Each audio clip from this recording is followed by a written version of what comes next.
Rebondissement dans l'affaire Griveaux. L'artiste russe Piotr Pavlenski s'est rendu au tribunal correctionnel de Paris ce mercredi pour atteinte à l'intimité de la vie privée. Il était accompagné de sa compagne Alexandra de Taddeo, qui a choisi un look très décalé pour l'occasion.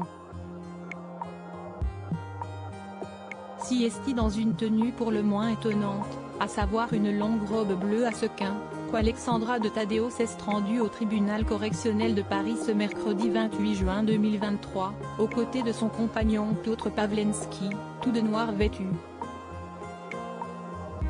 Une information rapportée par l'AFP, qui rappelle que l'artiste russe de 39 ans et l'étudiante française de 32 ans comparaissaient pour avoir enregistré et publié, sans le consentement de Benjamin Griveaux, des vidéos à caractère sexuel qui ont entraîné sa démission à la campagne municipale et provoqué un scandale politique en février 2020. L'art contemporain détruit les zones de confort, a notamment déclaré Piotr Pavlenski, ajoutant que la liberté artistique devait être la plus grande valeur, avant de rentrer dans la salle d'audience remplie de journalistes et de public. Alors que la magistrate commençait à décliner leur identité, l'artiste russe a lancé d'une voix forte: « Aujourd'hui aura lieu le jugement de mon 8e événement d'art sujet-objet, l'événement porno-politique, je serai jugé pour mélanger le style élevé et bas. » Un choix du cœur. Pendant qu'il continuait, la présidente a tenté de l'interrompre à plusieurs reprises avant de suspendre l'audience, alors que des applaudissements retentissaient. Quelques minutes plus tard, le tribunal a fait revenir à la barre Madame de Taddeo pour lui énoncer ses droits, mais Piotr Pavlenski a refusé de se lever, lançant « J'annonce la règle du silence, vous ne voulez pas m'écouter quand je voulais venir parler. Si est-il votre choix, la seule chose si est que les débats doivent se dérouler dans la plus grande sérénité », a répondu la présidente. Le tribunal a résumé le dossier avant de visionner, à huis clos, des extraits des vidéos de masturbation envoyées par l'homme politique à Alexandra de Taddeo lors de leur brève relation entre mai et août 2018.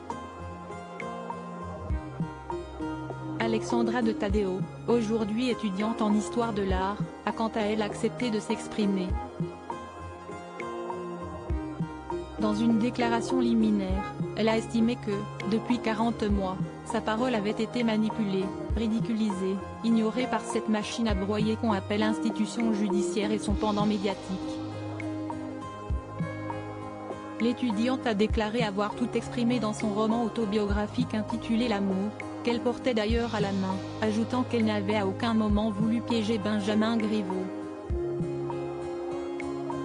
Si elle a conservé certaines vidéos envoyées par l'ex-porte-parole du gouvernement, c'était pour se protéger car il s'agissait d'une relation particulièrement déséquilibrée, a-t-elle fait valoir.